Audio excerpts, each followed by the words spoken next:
दलितों का सपोर्ट कर रहे हैं आप? देखिए, दलितों के साथ पूरा देश है और दलित हमारे देश के उस बेचारे मर्यादा को रखते हैं। आज देखिए, दलितों के त्याग तपस्या से जो देखे होंगे, सफाई कर्मचारी हों चाहे बेचारे पिछड़े अति पिछड़े लोग हैं जो देश के नींव का रीढ़ का हड्डी है, उनके साथ जस्टिस होना चाहिए। माननीय सर्वोच्च न्यायालय का सम्मान सब करता है, लेकिन उनके जो जब तक जनगणना नहीं हो तो ऐसा व्यवस्था नहीं लाना चाहिए। जब तक जाति जनगणना न हो जाए उसके बाद आप तो आरएसएस भी बोलने लगी राहुल गांधी जी की भाषा जाति जनगणना पर। जो भारतीय जनता पार्टी की मदर पार्टी है वो भी जाति जनगणना पर आमदा हो गई। तो ये देखिए, राहुल गांधी जी का एलओपी बनने के बाद ताकत थी, चाहे किसान की बात करने लगे, मजदूर की बात करने लगे। नहीं तो वो लोग तो सो गए थे कुंभकर्ण। नहीं तो वो लोग तो चाहते हैं कि देखिए, आरएसएस और भाजपा का नीति है कि यहाँ से आरक्षण ही खत्म कर दिया जाए, संविधान ही खत्म।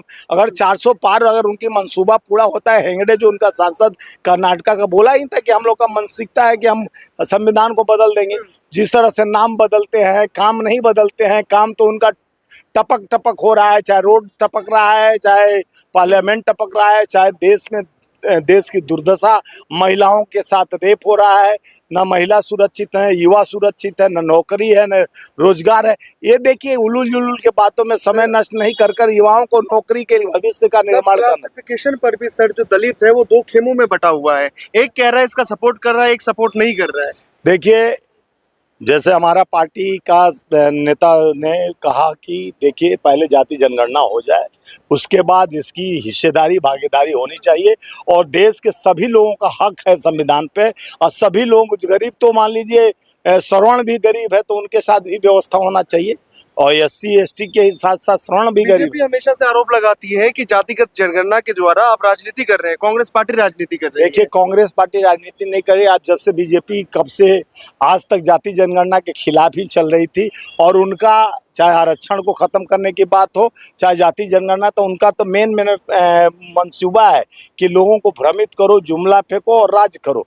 वो देश के काम करने, विकास के आधार पर उनका तो जनगणना एक ही की तरह है। अडानी अंबानी से जनगणना करा लो, उनका तो बड़े पूंजीपतियों का साथ, मोदी का हाथ, बस उसी को चल रहा है। चाहे आर से जीएसटी, चाहे खून पर टैक्स लगा रहे हैं, चाहे शिक्षा पर टैक्स लगा रहे हैं, कफन पर टैक्स लगा रहे हैं, खाने पीने की चीज पर। ये जीएसटी के माध्यम से खून चूसा जा रहा है, तो गरीब मर रहा है, मजदूर मर रहा है। मजदूरों से भी टैक्स फ्री नहीं है एक देश में, गरीबों और शिक्षा में टैक्स है। जिस देश में एजुकेशन में टैक्स है, तो देश की दिशा दशा क्या हो सकता है। सर, अभी हिमाचल भवन पे हिमाचल से ही सांसद है, कुछ समय पहले उनका एक इंटरव्यू हुआ है, कंगना, उन्होंने तो सीधा सीधा मना किया कि जातिगत गणना होनी नहीं चाहिए। देखिए, कंगना जी थोड़ा मानसिक संतुलन खो गई हैं। जिनको राजनीति का र नहीं आता है वो राजनीति के गलियारे में तो आ गई हैं, लेकिन अभी उनको बहुत सीखने की जरूरत है कि संविधान के मुख्य धारा और देश के प्रधानमंत्री के बारे में नहीं जानती। देश का प्रथम प्रधानमंत्री, उनको खाली लगता है कि प्रथम प्रधानमंत्री मोदी जी हैं।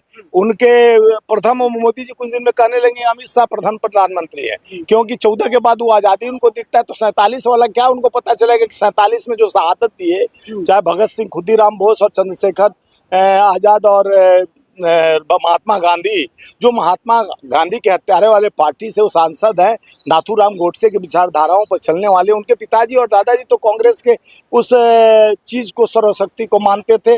और आज जिस तरह से देश के संविधान को उन्होंने लोकतांत्रिक व्यवस्था को खत्म करके निरंतर बोलने का जो अपने को प्रैक्टिस बना रही हैं। और आप देखे होंगे, देश के सबसे बड़े पार्टी एलओपी कांग्रेस जैसा जो देश के आज़ादी से के बाद एक पार्टी है जो देश के कल्याण के लिए त्याग तपस्या बलिदानी से रचा गया कांग्रेस, उसके खिलाफ उलझुल राहुल जी पर ड्रग्स से लेके कई ऐसे बात को उठाने का काम की और बोली कि एलओपी कैसे बन गए, उनमें क्या क्वालिटी है, कौन सा तीर मार लिए कि एलओपी बन गए।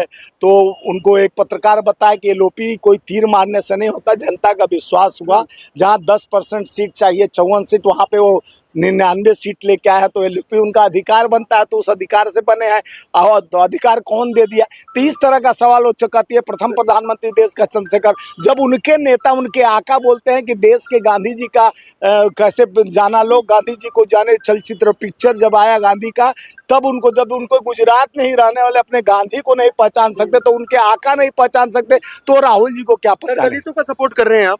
देखिए, दलितों के साथ पूरा देश है और दलित हमारे देश के उस बेचारे मर्यादा को रखते हैं। आज देखिए, दलितों के त्याग तपस्या से जो देखे होंगे, सफाई कर्मचारी हों चाहे बेचारे पिछड़े अति पिछड़े लोग हैं, जो देश के नींव का रीढ़ का हड्डी है, उनके साथ जस्टिस होना चाहिए।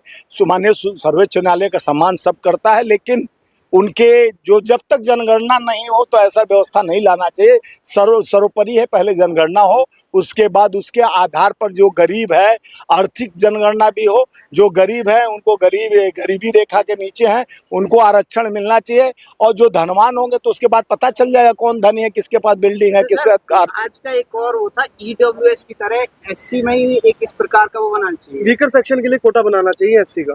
देखिए, ये जरूरी था, लेकिन अभी हम बोल ही दिए कि मुद्दा पहले जनगणना बाद में बाद में ये मुद्दा, क्योंकि जनगणना जरूरी है देश की आर्थिक मजबूती के लिए, देश के समानता के लिए, देश के एकता और अखंडता के लिए, देश के भावनात्मक रिश्ता के लिए। सर, अब तो आरएसएस ने भी कह दिया, राजी कर दिया, तो इसका मतलब क्या है कि डबल स्पीड से काम होगा। देखिए, आरएसएस तो उनका मदर टीम है, वो कह दिया, लेकिन भाजपा के लोग का सांस अभी फूल रहा है, कैसे कह दिया। अब वो आपस में ही लड़ रहे हैं कि कौन बनेगा करोड़पति के हॉट सीट पे, कौन बैठेगा। हमारे नेता तो कहे कि संसद हम हाथ बढ़ेगा संसद में, तो बोले जब तक आरक्षण, हमको गाली देते रहो। अनुराग ठाकुर हिमाचल से उल्टा सीधा उनको राहुल गांधी जी पे कटाक्ष किए थे, तो जैसे कंगना और ये हिमाचल के सारे नेता कटाक्ष भाजपा के करते हैं, उनको भय है कि राहुल गांधी जी देश के आने वाले भविष्य है, युवाओं का, और पूरे विश्व में डंका राहुल जी का ईमानदारी से।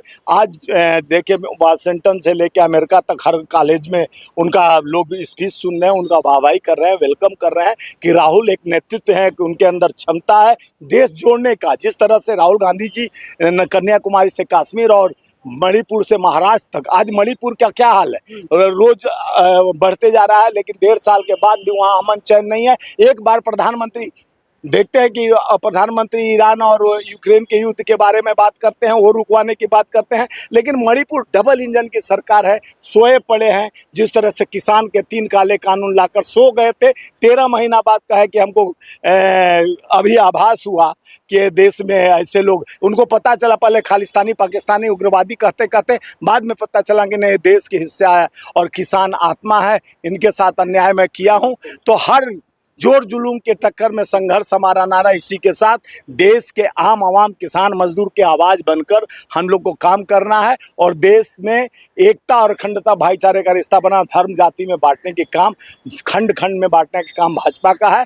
उसके अंकुश लगाने के लिए हमारा नेतृत्व, हमारा नेता निरंतर एलओपी बनकर, जिस तरह से उन्होंने एक दम भरने का काम किया, हम लोग कार्यकर्ता उनके बब्बर शेर हैं, उस आवाज़ को आगे पहुँचाने का काम करेंगे।